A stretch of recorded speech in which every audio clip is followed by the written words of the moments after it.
All right, guys, back on Southeastern 16 with Max Barr. Saturday reaction in SEC basketball. A very entertaining Max opening slate here. I like this.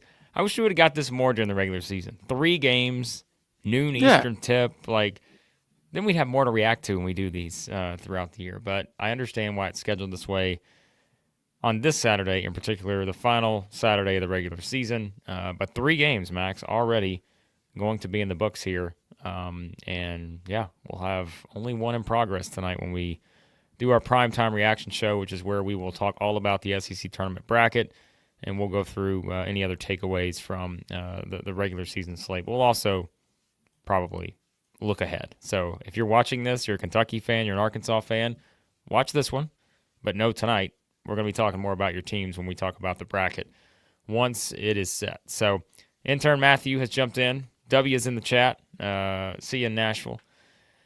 And yes, we know intern Matthew, a Kentucky fan, and the Cats go on the road to get a big win at Missouri. You were saying, Max, what a wild way for this game to play out. Started off early, I think it was like 11-10 with 9.5 minutes or something left in the first half. I'm like, are these two teams, is it going to be 21-20 at halftime between these two high-scoring aficionados? But then from there, you get 50-plus points from each in the second half, and Kentucky puts up 91 here on the road in a victory. The big game Cats still doing their thing. A second half total, Blake, of 107. I'm going to go out on a limb and say that might have just been right there, that second half of Mizzou, Kentucky. That might have just been the highest scoring half the entire year in SEC basketball. If there's a higher scoring one, please show it to me because I'm forgetting it. 53 for the Cats, 54 for Missouri in the second half. And surprisingly, neither team reaches 100. But Blake, if you want to talk about the game a little bit, man, I feel like every time we come on here, I'm talking about the on-court, off-court difference of Amari Williams. And it just grows stronger and stronger and stronger. Plenty of factors that went into this win for Kentucky. I'm purposely not mentioning Andrew Carr right away because that might have been his best game he played all year. Shades of non-conference Andrew Carr right there. But Amari Williams, Blake, he has 14 and 8. But when he was not on the court compared to when he was on the court, oh my gosh, it was a night and day difference. Amari Williams, as he goes, so do the Cats. They had a big lead. He comes out for about 5 minutes. Missouri climbs all the way back. Amari Williams, get back in there.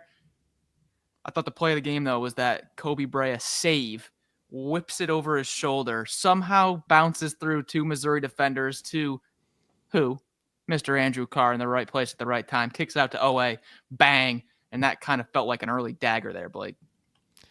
Yeah, again, Kentucky looking like the Harlem Globetrotters again. That's what you're used to with this team. Like they when they get going offensively, we've said it, they can be really tough to deal with. And now I think you look at sort of the way they finished here. I mean, you've got to be very optimistic, right? And think about it. Like we've said, like sometimes it's been hard to be optimistic if you're a Kentucky fan because it's like, well, you just don't know who's going to play, the injury stuff, all that. And yeah, like I still look at it from that standpoint and think you're seeing this momentum they built here towards the end of the season, which I think, like we said, it's sure they've lost games to Auburn, they lost a game at Alabama and all that, but I think when you look at the overall picture really for them over the past month, I would say, Max, maybe since that Ole Miss game, I mean, you've got to feel pretty good about where they're at. I think heading into to the SEC tournament next week and then the NCAA tournament. And we said it was always going to be that way. You just had to get your not full roster back because, as we know, that was never really going to happen given that you've got a guy out for the season, multiple guys, I guess, at this point. But, just getting that rhythm back and getting these guys playing together and seeing in these kind of big games, are they going to do what we saw them do 2 months ago, right? 3 months ago. And I think now you're seeing that, and that's what I was impressed because, like we said, this was a Missouri team. We're going to talk about them in a second. That was desperate. We talked about the motivation factor, all this other stuff. Man, they are really slumping to the finish here. Got to come back, get a good home win, right, to finish the season. You're a top 15 team. But no, like Kentucky kind of came out as the aggressor, and I feel like we brought that up in the preview. Like, who was going to come out and sort of, kind of set the tone early on, it was like both teams feeling each other out a little bit, but once Kentucky got going, and it wasn't just one guy, right? Like you said, it wasn't just Amari Williams. It was Andrew Carr, Tega Owe, Kobe Brea. Lamont Butler had a good game. Chandler has 8 off the bench. Hits a couple of threes. Again, it goes back to, I think we said, the different options this Kentucky team has when they finally get everybody out there. Of course they're dangerous, and of course it's one of the reasons why we kept pushing the idea that don't just look at the win-loss record for Kentucky. You have to put it in the context of who they have and haven't had, and that's why, again, their seeding is going to reflect that, and guess what? A win like this will help their seeding quite well. Yeah, I admittedly had a small chunk of change on the Cats spread. When this thing opened... So I just for the record here, okay, we're going to throw this in quickly. Missouri fans, I told you, like I tried to get back to the basics, the fundamentals, pick against you. I also did the Cats money line because I was trying everything for you Missouri fans that were slumping, struggling. The curse may be broken because there's nothing I can do right now. So when the odds released originally, it was either Missouri -3 or it was Missouri -3.5. It was one of the two. This thing gets pushed out to 4, gets pushed out to 4.5, gets pushed out to 5, gets pushed out to 5.5. It ends at 6.5. I am sitting here just watching it move up and up and up, and I'm going, okay, I understand the spot here, but you're telling me that so many people are doubting the Cats that this spread has doubled when they're starting to get healthy and they've actually had a semi-consistent lineup for like 2 or 3 games, something they haven't had like all year basically. Man, why are so many people doubting the Cats? It's not a good time. Well, Blake, we have learned our lesson. For Missouri, though, Blake, let's not sugarcoat it. Mark Mitchell, unbelievable. He has been Mark Mitchell every game. Mark Mitchell's probably playing the best he's played all year. However, outside of that, there has not been consistency with him. It's either you get the game from Grill, you don't get it from Bates and Perkins. You get it from Bates, you don't get it from Grill, and you get nothing from Trent Pierce and Josh Gray. And then then the other game, they win by 30, Grill goes off, Bates goes off, Josh Cruz adds 3 threes, and they look like world beaters. The consistency outside of Mark Mitchell getting downhill and being aggressive, it just hasn't been there lately. Yeah. Well, look, and we can... I mean, the facts are the facts, okay, on Missouri right now. Let's just the numbers are what they are. Okay, let's go back to the Alabama game, right? Let's start there. They scored 110, won that game by 12. Impressive, one of the most impressive game, if not their most impressive game of the season. They give up 98. Arkansas scores 92. South Carolina only scores 71. That's fine, right? Vanderbilt scores 97. Oklahoma scores 96, and now Kentucky scores 91. So, I mean, we can pick apart whatever we want to pick apart, but the fact is you're not going to win games given that many points on a regular basis, which they've done now for the past 6 games, 7 games, whatever it is. And so, like, if that doesn't get fixed, then you're putting yourself in that position where you're going to have to win a game and get the right matchup in the NCAA tournament to play a team that – and I think this is what's going to be interesting, right? Like, and someone was talking about this earlier. We've talked about it. When SEC teams start playing other teams that don't stylistically play like other SEC teams, right? Like, so you're playing teams outside the conference that stylistically are much different than what you're used to seeing because not everybody plays the same in the SEC, but there are some of those, like, common themes with different groups of teams, right? And so I think for Missouri defensively, how do they turn this around? Because right now, I know they're playing good offensive teams, and that may be something, but yeah, I mean, and look, this is a good point here too, like, agreed that they did start off better. Like, there's no question about that. And I think overall, sure, you can go a little bit deeper than just the points allowed. I understand that. But it's whenever you get into that place where the defense is what has to help you, right? Like, that's where if you're not making shots, if you're not doing that, then it has to come via your defense.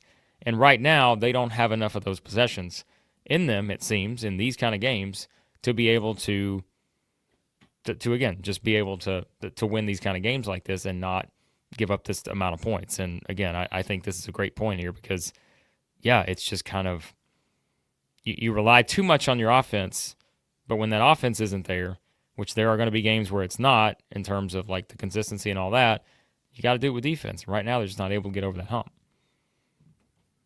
Yeah, that's exactly it. I don't have too much critique to add after that. I also think you just got to give.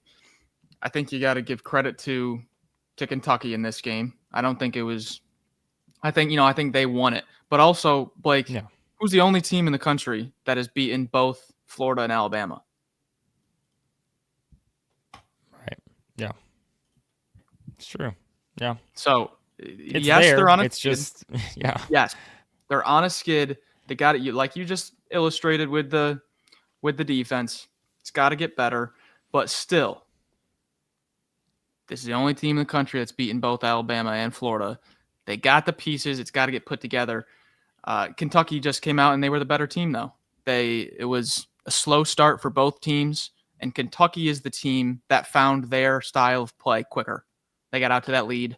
They didn't look back until, what was it, when they cut it down to single digits there, late second half. I think the broadcast was like, this is the first time it's been single digits since the first some odd minutes. That was the Cats game there. That was not Missouri. That was not Kentucky outplaying Missouri at their game. You know what I mean? Yeah. Well, and I think from the Kentucky standpoint, look, Brian asked the question, and I'm just gonna tell you, I don't think Mark Pope's gonna win it. I think Bruce Pearl would be the clear front runner right now. I think Byington's there. Obviously, Gates would have been there 2 weeks ago. Now he's not going to be probably in that conversation. But I again, I don't think Pope's going to wind up winning it, and I think you bring up some good points. Everyone does. Like, hey, you go 10-8 with the injury situation and all that, sure. But I do think it is something where go beyond just saying, all right, forget the Coach of the Year award. Think about what this may be able to do for Kentucky now, heading into tournament play, whether it's next week in the SEC tournament, whether it's the NCAA tournament. We said all year with some of these guys that were out, and you're having these guys having to step up and play different minutes, and we mentioned it, whether it's Chandler, all those guys, right? That is only going to, I think, benefit them now as they get into a tournament setting where if they were to make a run, I think we will look back and say, all right, some of the guys that helped them make that run, not just the usuals, not just Otega Oweh and, Amari Williams and all that. It's going to be some of these guys are going to make big plays in those games that wound up getting the kind of minutes when some of the other guys were out, that ultimately put them in a position where they felt more confident. And I think that's just going to be something that I can see playing out for Kentucky if they were to have a strong finish here, win a couple games in tournament play. I think Eddie brings up a good point here. UK is better with Jackson and Creasa officially shut down. No more revolving door rotations. The roles have been readjusted. I mean, obviously you would like them, but just after the constant questionable game time decision, probable, questionable, out, just nonstop differences in the lineup, I agree with that statement. And I was sort of joking about it last time out about like, hey, we actually have the same lineup for a game to game. Looks like we got some consistency here for Kentucky. Joking about it, but you see it there. It looks good. And then also Matt has been bringing it up. Wanted to give credit to Colin Chandler defensively. He had a real strong game. Yep. Okay, so what does this mean from a seeding perspective? I'm going to be honest with you guys right now. We still have to let some other games play out to know exactly SEC tournament-wise where this is going to finish, because what this does now, as we know, it puts both teams in the same spot. Missouri, 10-8. Kentucky is 10-8 in league play. So you've also got those teams right now. A&M's 10-7. Ole Miss is 10-7. So you've got to see how it all plays out there. Obviously, no matter what Tennessee does, they're not going to fall into this group with Missouri and Kentucky. They could lose and be 11-7. So we wait and see what happens with Texas A&M and Ole Miss. That's going to determine potential tiebreakers and all that. Of course, the interesting thing is, if it comes down to a Kentucky-Missouri tiebreaker, well, we know what that means now. Kentucky's going to jump Missouri based on the win and the head-to-head. So we have to now try to figure out what's going to play out here. Remember, Ole Miss is playing at Florida, probably the underdog there. Texas A&M is playing. Why am I blanking on this, Max? Who is A&M playing? Today, LSU. LSU, that's right. I was like, there's a team I'm forgetting. It's LSU. So that's one where we see how that one plays out for the Aggies, which I'm not completely sold it's going to be as easy as some people think it's going to be. But so we'll see what happens there. We'll talk through the tiebreakers maybe on the next show because we're going to do something after Alabama and Auburn. So we may have a little bit more of an idea. But we'll see kind of where things play out there. So, yeah, Skylar, there was someone out there that had scenarios for every single possible combination of wins and losses. I looked at it. I just I couldn't get anywhere with it. It's just too much. So that's why you have a lot of these teams that you have to wait for now, especially if you're a Kentucky or Missouri fan, not just Kentucky fan. Both teams here have to wait for A&M and Ole Miss to figure out exactly how this is going to unfold. So A&M LSU is at 3 p.m. Central, Ole Miss Florida 5 p.m. Central. So we probably actually will not have clarity until the primetime show tonight, which we will start a little bit earlier than usual. Going to give you guys a heads up right now. We're about to talk about Arkansas, Georgia, but we will start the primetime show a little earlier than usual tonight. My guess is that one will go a little longer because we are going to talk about the SEC tournament. We probably won't even wait for Texas and Oklahoma to finish, to be honest with you. We may jump on a little bit earlier. May go 8:30 Central max, something like that. I mean, it seems like something we could do there. So maybe earlier. So I'm just giving you guys heads up. Subscribe, turn on the notifications, and all that. We will be talking all SEC tournament tonight and looking ahead. So, all right, let's talk about the Hogs because holy cow, the Hogs. That finish in that game was probably one of the best of the season. Well, hold on. Before we do that, just quickly, let's address this. Keep that saved, Max. We're going to go right back to it. Okay. But just quickly on Missouri to finish this part up. How worried should Missouri be for the big dance? These teams are losing to are better than some of the teams they'll see. Thoughts? I mean, I think there's reason for concern. I'd be lying if I said no, just because, again, you can't give up that many points, no matter how you get there, right? No matter whether it's an offensive slump or just bad defense, you can't give up this many points and be able to withstand, I think, in these kind of games, right? So, yeah, I mean, losing 4 or 5 going into the NCAA tournament, or going to the SEC tournament, your only wins over the team that finished last in the SEC, and that's, with South Carolina. It's tough because you don't get any more home games. That's the thing, too, right? You don't play any more home games this season. And we said, Max, that was one of the things. Missouri's been great at home this year, but, in some of these games on the road, like a lot of teams, the consistency isn't there. Yeah, it's the defensive efficiency has really fallen off a cliff. I think you're looking at a lot of these SEC teams now in the tournament setting, very matchup-based teams. If you get Missouri against a team that slows it down and does not turn the ball over, I don't like that at all. But if you get a team like, say, Michigan, in the second round that has one of the worst turnover rates in the nation, and you're like, oh, I can really see Missouri just forcing turnovers, doing their thing here, then yeah, you can see a Sweet 16, Elite 8. It's going to base on matchups with this team with how the defense is playing right now. Agreed. All right, so back to this. Yeah, anxious when Max and I both picked Arkansas to win. Listen, we've said it, and I don't want to put the jinx on now, but believe it or not, like our Arkansas Southeastern 16 jinx, kiss of death, has actually probably fared better than anyone this season against the old Southeastern 16 kiss of death, especially down the stretch. But like I was saying earlier, what a wild finish to that game. You're thinking, is Arkansas about to blow this and potentially going to get left out of the NCAA tournament for giving up they're up 16 with like 11 minutes to go. All of a sudden, 9 minutes later, Mississippi State's got the lead. But down the stretch, man, DJ Wagner, he stepped there. He said, you know what? I'm Steph Curry. That three, I'm like, dude, he's taking a 3 5 feet beyond the three-point line. What are they doing here? But DJ Wagner said, I'll tell you what I'm doing. I'm winning the game for the Hogs and clinching our berth in the NCAA tournament because I don't care what anyone else says. Arkansas is in. At worst, they're heading to Dayton, maybe, but I even think that they're going to skip that based on this win. Finished 8-10 in the regular season. In the SEC, we said all year that was the magic number, although now I think it's only 7 for some of these teams, but I think Arkansas is in. Nice to see you, Mr. Jonas Aidoo. Nice to see you. Woo! Best game of the year. Third team or second? I don't know. I had one of my second or third team entering the season. So, yeah. Hey, who cares how you play in November and December if you're going to put up 21-10 when it matters the most in the season clincher? Think about that. You're up 16. You start to get the bubbly feeling. The crowd starts to feel it. Oh, my gosh. We're going dancing. we're going dancing. Oh no, we might not be going dancing. Oh no. And then the stones on DJ Wagner to hit a shot like that. Literally a season-changing shot. Nick asked earlier, how did Arkansas shoot 43% with Big Z going 0 for 3? Well, one, that's the story of Mississippi State's defense. It's been pretty much every opponent they've played. But when you have Trevon Brazile, Johnell Davis, and DJ Wagner combining for 9 of 14 from outside the arc, I think the Hogs are going to be all right. Yeah. Blake, dancing are the Hogs. Yeah, I again think they're in a good position because we mentioned earlier too, Kentucky, I think that they scored their 10th quad 1 win.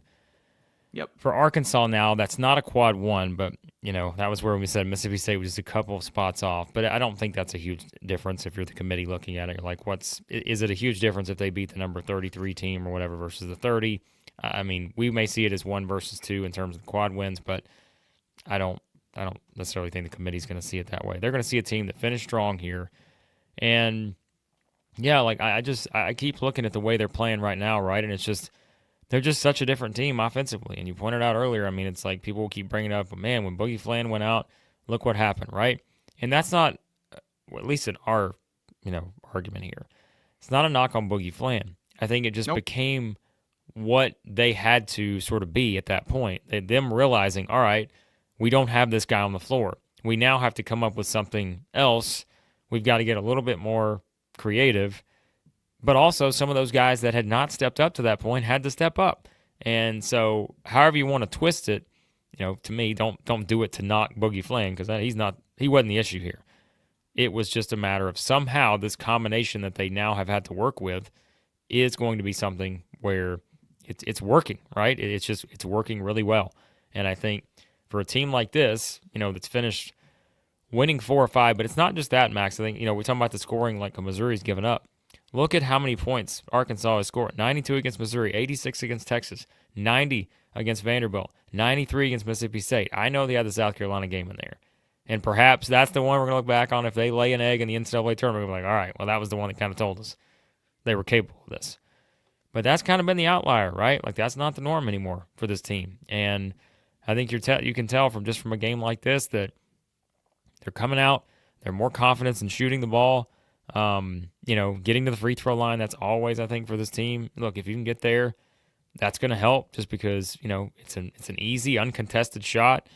And, I mean, I've been so impressed with them here down the stretch. And, man, the Jonas Aidoo effect. If this guy can keep doing this over the next couple of weeks, Hog's going to win some games. Another big thing has been the health of Johnell Davis. If you look at his non-conference scoring numbers, he played in 11 non-conference games, and he scored in single digits in over half of them. He scored in single digits in 6 out of his 11 non-conference games. You look at the month of February till now for Johnell Davis, he's only had 2 games not in double digits. He's been a consistent about 11 to 20 point per game scorer every night. They did not have that in the non-conference. Not only did they not have that, they didn't have 20 and 10 from Aidoo. Now, you add in Aidoo Thero to a team like this, and I'm getting my Sharpie right back out, and I'm writing over the whiteout that I had for Hogs in the Sweet 16. Keep an eye on him. But, man, when you have Davis, Brazile, and Wagner combine a 9 of 14 from 3, I'll take that. Shout out to Zach jumping in. He's here at the right time. Max talking about the Hogs. Talking about the Hogs. Talking about the Hogs here, yeah. Big win for Arkansas. Puts them in the tournament, in my opinion. Mississippi State, I mean, it's like if you were going to have this kind of game against anyone, it had to come against Mississippi State. Just because we've said that they have felt like the most confusing team at times in the SEC. So for them to have that stretch where they almost won the game, like I shouldn't be surprised. But I don't know. I'm curious to see where they wind up seeding-wise because I just think they're kind of one that this obviously, let's see, so that's going to put them at 8 and 10. So, of course, we've got the dreaded 4-way tie at 8 and 10. Vanderbilt, nice. Mississippi State, Arkansas, and Georgia. Now wait, is that so that's right now. All of them are 8 and 10. So now I got to figure out the tiebreaker. I just want you guys to remember this for when we have to do preseason rankings next year, and we've got to split up teams that end in a 4-way tie at 8 and 10, and try to split them up. Brutal. Wait, is that right? Hold on. Is that right? I think that is right, isn't it? Yeah, because Georgia. All right, so we're just waiting for that one. Is that one final yet? It just went final, didn't it? Yeah. Okay, so Georgia beat Vanderbilt. So yeah, it's going to wind up 8 and 10. Sorry, I was looking at the wrong column, but I think it's actually right. So. Either way, just nuts. Holy cow!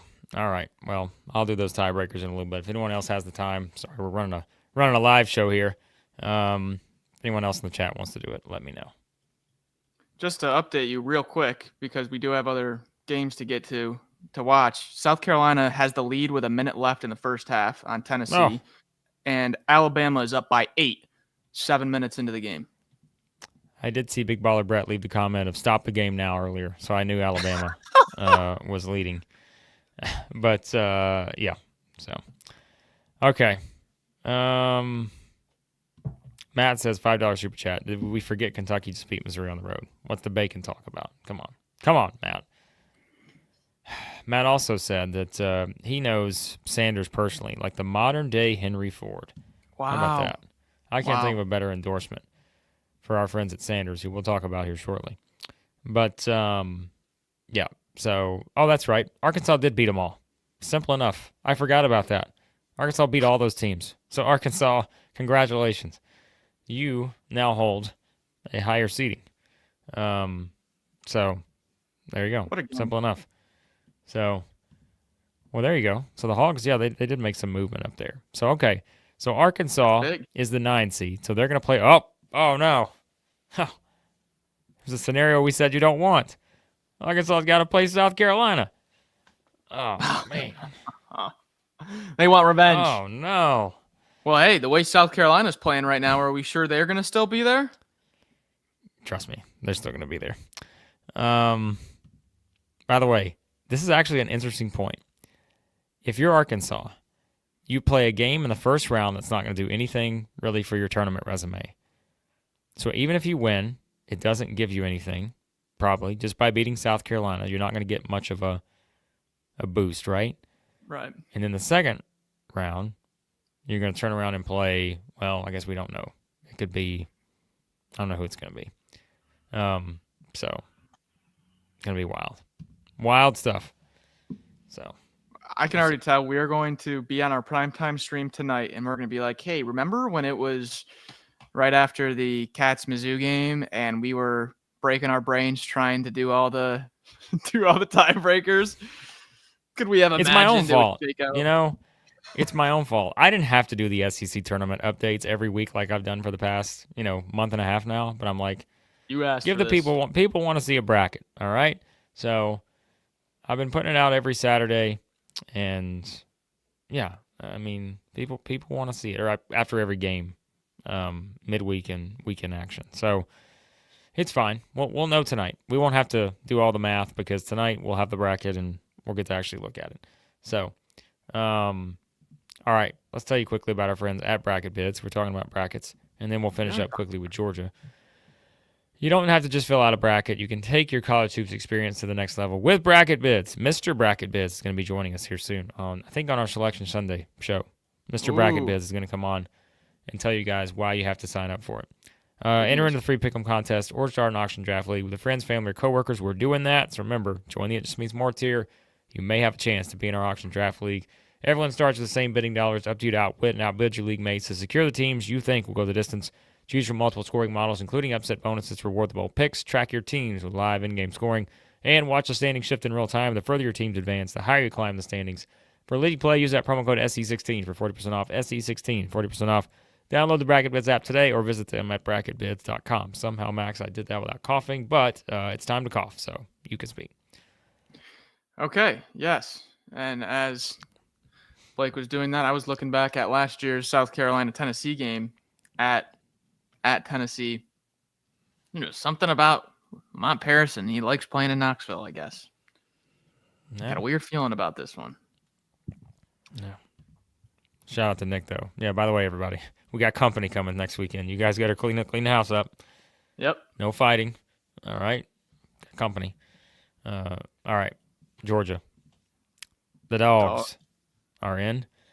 And I think the Dogs are not only in, they are definitely avoiding Dayton at this point, so that's good for the Dogs as they get a 79-68 win over Vanderbilt. Yeah, I mean, again, you talk about a team you're feeling good about. Somehow the Dogs and the Hogs, they put themselves in a position where, I don't know, if we did a gut bracket right now, I may have those teams in the Elite Eight. You never know. So, nice win for the Dogs, though, I thought. Jeez. Yeah, okay. Well, the Dogs in the Elite Eight, I guess. No. Vanderbilt, if I saw a tweet, and I think it was Vanderbilt would be one of the best teams in the SEC if Devin McLaughlin got 10 fouls. And I chuckled at it. McLaughlin fouls out in 20 minutes, and he was a force with 8 rebounds, and he was really the main what's the word? The word is escaping me, but Jalen Carey was trying to hold the load off of the Georgia front court after McLaughlin, but just not enough. And Demary, he plays kind of like, not like Jalen Brunson, where it's like the back to the basket, but kind of like Brunson with that physicality and how he's going to take on any guard that tries to guard him. He's just going to put his shoulder down, try to take him down low. Vandy just didn't have the strength, just didn't have the physicality to deal with this Georgia team. This Georgia team has found what they're good at, and they've stuck to it, and they've really dug in. Santo Cyril gives them great minutes. And honestly, Blake, it's been the return of Tyron Lawrence. Ever since Tyron Lawrence came back from, I think it was a hamstring injury, hamstring or calf, something like that. Ever since he came back, the offense has just had that extra spark that we were getting on him so much for earlier in conference play. I really like how Georgia's playing right now, Blake. Yeah, I do too. I mean, again, I didn't hate on Georgia. I just thought that they were in a position where they were not going to find enough wins. But look what's happened, right? I mean, they've turned this thing around. They got 4 straight wins now. I mean, again, I joke about the Elite Eight thing, but I wouldn't want to play this team. They've beaten Florida. They've beaten Texas on the road, South Carolina on the road, which is, I don't care if they're number 16 seed in the SEC tournament or not. That's a tricky thing to do this year. And they come in and beat a good Vanderbilt team by double digits at home. So, yeah, I mean, it's like, I think you have to be impressed with where they're at right now. And like we said, I think they're making strides in some of these areas that we've kind of picked on them about this year. But the defense has never been one of those areas, and that has continued to stay pretty strong, I think, overall. So, yeah, like I also like where this Georgia team's at. I mean, like we said, we talk about motivation, having your back to the wall at 4-10. You're thinking, all right, there is very little path there seems for this team to get in the tournament. But now, I mean, they're maybe an 8-9 game, right? Which you don't like to be there, but they could be 9 seed, something like that, probably. So it's been a lot of Dylan James too. We don't talk much about Dylan James, but he got inserted into the starting lineup late February there, and they've been really good with him. He doesn't do too much that shows up on the stat sheet, but he's just another big body. I mean, think if you're game planning for this Georgia team, right? And you're saying, okay, how do we match up, depth wise? How are we going to match these guys body for body? You've got to match up against 6'9" Dylan James, 6'8" RJ Gottfried, 6'9" Abeson, 6'11" Santo Cyril, and 6'11" Asa Newell. That's why you saw them have the game they did against Florida. They're and that's why you saw them beat a St. John's team who just beat Marquette in overtime today, by the way. That's why. It's because Georgia has a front court that not many teams in America can match up with. It's been the offensive productions from the guards that has been lacking. You've had it now, and look where the position Georgia's in. I mean, look, I know Skyler's bringing this up, but I don't think this is – I think there is an argument to be made about certain teams in the NCAA tournament, and we've talked about that before, whether it's fouling and or free throw shooting, if that's one of your main elements. I think it is something, and they were talking about it on College Game Day this morning too. Our SEC team's going to get hurt by the way games are officiated. We say that every year, and there is someone that I think will happen to. It's just hard to know exactly who it's going to be. Because like we said, it's a league where a lot of free throws are shot, a lot of fouls, a lot of physicality. If games are called tighter, that changes things a bit, for you. And so, again, I think that's going to be interesting for not just, again, Georgia or whoever, but it is always something I think we bring up, and you just hope that it avoids it. And that kind of leads me there from Brian's question. Whose dreams are the ref going to destroy in the SEC tournament? Easy, Brian. Everyone's dreams. But no, in all seriousness. So, by the way, I'll tell you what's in play now, Max. I could be wrong about this. Let me pull this up real quick. I want to make sure I'm not wrong here. With some of the movement we've had today, is there still a chance? Now, there is. The Texas A&M is going to wind up in the night session on Thursday night in either the 6 p.m. Central or the 8:30 p.m. Central game. Can you imagine the game times on Thursday night? I don't even want to think about it. It's hurting my head just thinking about it. Yeah. Update. Really? Zach says Cal said it in the post game. Get the Sharpies out. Get the Sharpies out. I told you. Elite Eight. I got the Hogs. I never left the bandwagon. I got the Hogs. Oh, give me a break. The Elite Eight. I never left. I don't even want to remember where I picked Arkansas in the SEC to start the season. I really don't. But yeah. Anyways. Oh, listen to this quote from Cal post game. Oh my gosh, this is great. This might be quote of the year. Cal Perry on the post game radio. Everyone put us in a coffin after the 0-5 start. They forgot the nails. Oh boy. There's a Cal quote if I've ever heard it. Oh boy. Wow. How about that? Cal, hey, a motivated Cal. Yep. Look out. Look out. Kentucky fans will have something to say about that, I'm sure. But anyways, some of you guys are taking this Elite Eight thing way too seriously. Come on. I can't pick a team in the Elite Eight if I don't have a bracket. But still, it's an interesting. We have our fun. We do. All right, there you go. We got to watch these other games now. Yes. So remember, if you're a Kentucky fan, if you're an Arkansas fan, a Missouri fan, Georgia, Vanderbilt, whoever else, Mississippi State, we will be talking about your team again tonight on the primetime show. You will get talked about because we're going to pull out that bracket and we're going to have a lot of fun looking at the way the bracket sets up. And now Zach. Is Zach giving us a troll job here? With what? Is Zach joking about? Would you ever troll about Aidoo? Come on, Zach. Oh my gosh! That's it. Did you just Kick give him us out of false here, Max. info? Get him out of here! All right, the ban button coming for Zach in 3, 2, 1. It's not working right now, Zach, but we're gonna ban you, pal. No, in all seriousness. All right, that to us. Tonight, the primetime show. Yeah, we're gonna do that. So, back soon. We're gonna be back after Alabama and Auburn. So we'll have another reaction show coming up in probably hour and a half, something like that. We'll talk about that game and we'll talk about Tennessee, South Carolina, which it's going to be pretty interesting, it seems. So we'll talk about those two games and then the primetime show. We'll wrap up everything else tonight. Again, primetime show could be starting 8:30, 8:45 Central. We're going a little early tonight. So keep that in mind. It's going to be fun.